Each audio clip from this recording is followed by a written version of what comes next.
Hey folks, this is Rhykker with the Diablo 3 Season 26 Patch 2.7.3 Crusader Build Guide. With this patch, the Invoker Set got an adjustment that changes it from a purely single target build to being able to spread its damage around a bit more. So in this video, we're going to go over the gear, the skills, and the playstyle that you need to rock this high power Crusader build. And while this guide is being made in Season 26, there's no specific theme that is adjusting the build, so this guide should still apply for future seasons. But you can always reference the written version of this guide on maxroll.gg, written by the Crusader Master Northwar, for the most up-to-date information, and the gameplay footage you're seeing is also by Northwar. So this build revolves around the Invoker Set, and there's two main changes happening here. The buff that we mentioned, but also historically you would have used the two-piece Norvald set. That set got a nerf, so we're swapping out that historical weapon combo and using a couple other items instead. But first, we'll look at the Invoker set itself. What does it do? This is a Thorn set, so it's a very different kind of build than most other builds. The two-piece, your Thorns damage, now hits all enemies in a 15-yard radius around you. Each time you hit an enemy with Punish, Slash, or when you block an attack, your Thorns is increased by 90% for 2 seconds, stacking up to 10 times for 900% increased Thorns. Then the four-piece, you take 50% less damage for 20 seconds after damaging an enemy with Bombardment. We're going to want to maintain this at all times. It is critical for the survivability of this build. And then the six-piece. The attack speed of Punish and Slash are increased by 100% and deal 67,500% more damage. Just an obscene amount more damage. And what has changed here is that previously, this extra damage only applied to the first enemy it would hit. Now, it applies to all enemies. So this is the power buff that the Invoker build received to compensate for the nerf of Norvalds. So you're going to need all 6 pieces of this set, and we're going to do this by equipping 5 pieces of the set, plus a Ring of Royal Grandeur. This reduces the number of items needed for set bonuses by 1, so having 5 items will give you the 6-piece set bonus if you have a Ring of Royal Grandeur. This ring you're going to get from Act 1 bounty bags. The only way to get a Ring of Royal Grandeur is by doing bounties, so farm Act 1 until you get the Ring of Royal Grandeur. Other supporting items for this build will be 2 pieces of the Captain Crimson set to give us the 3-piece bonus. Captain Crimson's gives us some life per second, but more importantly 20% cooldown reduction, 20% resource cost reduction, and then the 3-piece makes us deal more damage based on how much cooldown reduction we're stacking, and makes us take less damage based on how much resource cost reduction we have. We're also going to want to work in an Aquila Cuirass. While above 90% resource, all damage taken is reduced by 50%. This is a key piece of survivability here. We are not spending any resource, therefore we'll be able to maintain this buff at all times. Another important part of this build here will be the Endless Walk set. That's the Traveler's Pledge Amulet and the Compass Rose Ring. While moving, damage taken is reduced by up to 50%, and while standing still, damage dealt is up to doubled. So basically, when you're running around, you're taking less damage. When you're staying put and actually attacking, you're going to deal more damage. Perfect. Now there's a couple other items we're going to want to work into this build. The first being, in the cube, we're going to want to take the Omni Slash Belt. This makes Slash attack in all directions. Previously, you didn't care about this, but now that our 6-piece applies to more than one target, yes, we do want Slash to attack in all directions and spread that Thorns damage in all directions. We'll also want the Shield Akarat's Awakening. Every successful block has a 25% chance to reduce all cooldowns by 1 second. We're going to be stacking a lot of different sources of cooldown reduction with this build. We'll also work in an Echoing Fury. Slaying enemies engulfs the wielder into a frenzy. This makes you attack faster and move faster. Our key here is going to be attacking with Slash super fast to continuously apply that Thorns damage to all enemies around us. And for our weapon, we're going to want to take a Pig Sticker. There's 2 reasons for this. 1, it's high attack speed, and 2, it's a stat stick. It has more properties than other items.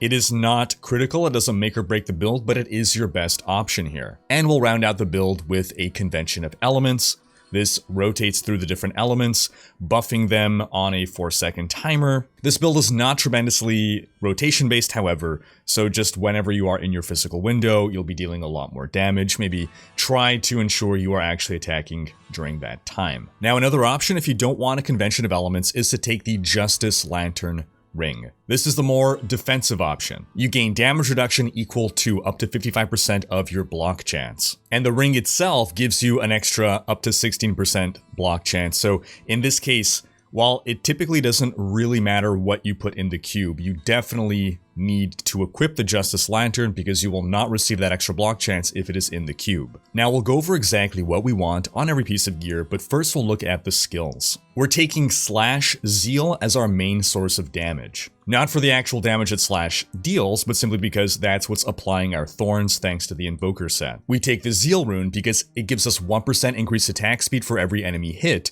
for 3 seconds, stacking up to 10 times for 10% faster attack speed. We're going to take Bombardment Barrels of Spikes. This is to activate our very important 4-piece defensive buff of Invoker. It's going to bring down barrels of spikes on enemies.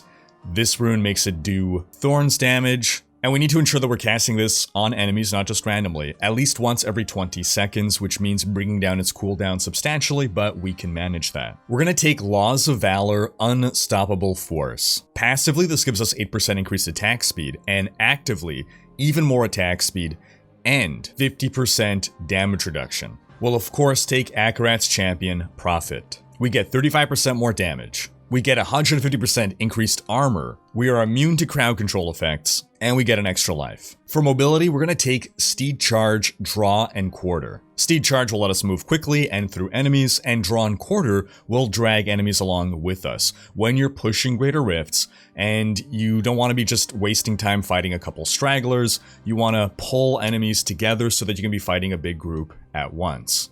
We're also going to take, very important, Iron Skin Reflective Skin. Iron Skin gives us 50% damage reduction, and Reflective Skin also increases our thorns by 300%. This stacks with our 2-piece bonus, and is thus a very important multiplier for our overall damage output. For our passives, we're going to take Fervor. While wielding a one-handed weapon, like the pig sticker, your attack speed is increased by 15%, and cooldowns reduced by 15%. That's exactly what we want, more attack speed and more cooldown. We need to take Iron Maiden. Your thorns is increased by 50%. That right there is increasing our damage by 50%. We're going to take Hold Your Ground. You can no longer dodge, but your block chance is increased by 30%. Very important synergy with our Akarat's Awakening Shield.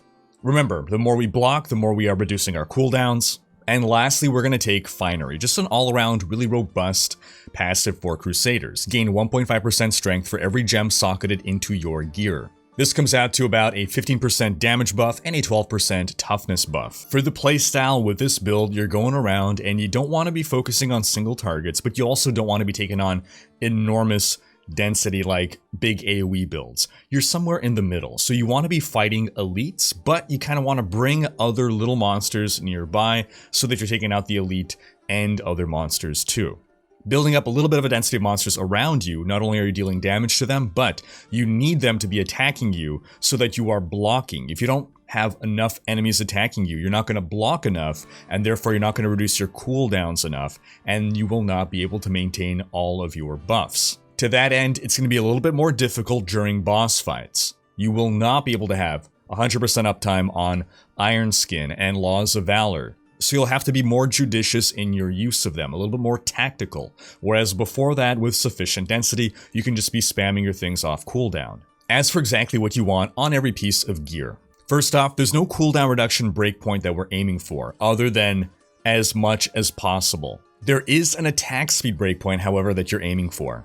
And you're going to get it specifically by maxing out your Paragon attack speed, getting a 7% attack speed roll on your pig sticker, and getting 27% attack speed on your jewelry and your gloves. And what a breakpoint means effectively is that as your attack speed increases, your benefit of increased attack speed does not increase linearly, it goes up in discrete steps. So you reach a point where having a bit more attack speed doesn't actually benefit you until you reach the next breakpoint. Similarly, if you drop below, well, you could afford to drop even lower as long as you're sitting between breakpoints. But that's more complicated than we need to get into. Just aim for the attack speed that we're going to recommend on the key pieces of gear. Life per hit will be another important stat to get. You're going to be aiming for at least 40,000 life per hit. Again, just follow the gearing recommendations we're going to provide. And then because this is a Thorns build, you want to stack Thorns damage everywhere.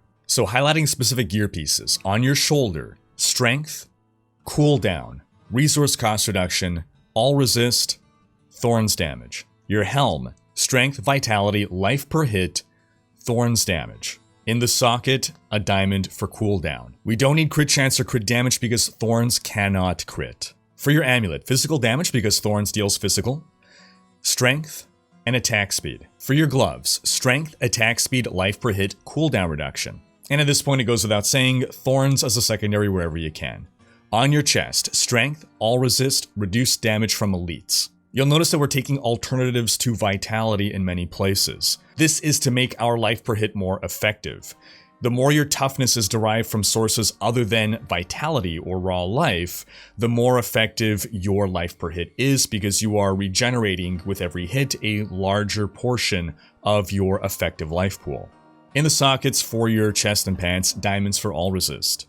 Your bracers, physical damage, strength, all resist, life per hit. Your belt, strength, vitality, all resist, life percent.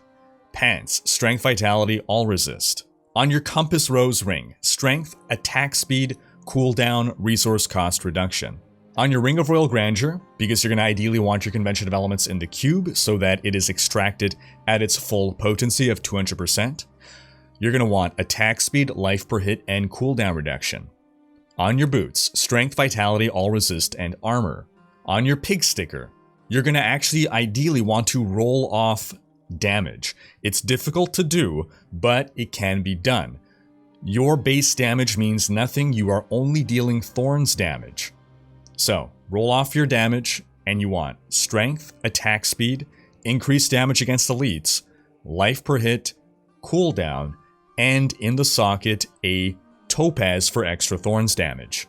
For your shield, strength, increased damage against elites, chance to block, cooldown reduction. For your legendary gems, a Bane of the Trapped. This deals more damage to crowd-controlled enemies and emits a crowd-control aura to all enemies around us that we are hitting. Boyarski's Chip. This is the Thorns gem, increases our Thorns damage.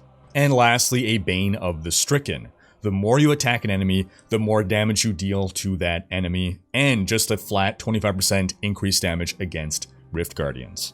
For your Paragon Points, you're going to max out your move speed, then put everything into strength. However, you might want to put enough into vitality to get your total life pool up to 750,000. For offense, max them out in this order. Cooldown, attack speed, and then crit chance and crit damage don't matter. For defense, all resist, armor, life percent, life regeneration. Utility, life per hit, resource cost reduction, pickup radius, and area damage doesn't matter. For our follower, we're going to want ideally the Enchantress. For her skills, we're going to take Temporal Pulse for the slow it provides. We're going to take Prophetic Harmony for the cooldown reduction. We're going to take Powered Shield for the damage reduction and armor. And we're going to take Focused Mind for the attack speed. We're going to give her the Smoking Thurible so that she cannot die. A Flavor of Time Amulet. Its effect emanates to us and makes pylon effects last twice as long. Nemesis Bracers emanates to us. Shrines spawn an enemy champion. We want to do that so that we have more high value targets to kill. An Oculus Ring so that when an enemy dies, there's a chance that it creates a golden pool. You'll want to stand in these pools and deal up to 85% more damage. We're going to give her Ice Climbers to make her immune to freeze and immobilize effects. And then ideally attack speed gear, a Mempo of Twilight helm that has attack speed. 2 pieces of the Cane set, gloves and pants for instance, for more attack speed. A Talrasha's chest piece that has attack speed. A Witching Hour belt that has attack speed. These are not a priority. What's more critical though is stacking intelligence everywhere that you can on her. All of her abilities scale off of intelligence, so that is a priority. Because she cannot die, we don't need to worry about defensive stats, so just get intelligence everywhere that you can, including in gem sockets via topazes. And that's going to wrap up this video. But do stay tuned for the tier list video featuring the best builds of Season 26 and more. Thanks for watching. Special thanks to my Twitch, Patreon, and YouTube supporters for making these videos possible. If you like what you see on this channel and want to support the creation of more content, you can consider pledging on YouTube or Patreon and unlocking behind-the-scenes content, monthly virtual hangouts, and more. If you enjoyed this video, please share it. Check out these other videos and subscribe to join Rhykker's Raiders for more Diablo content.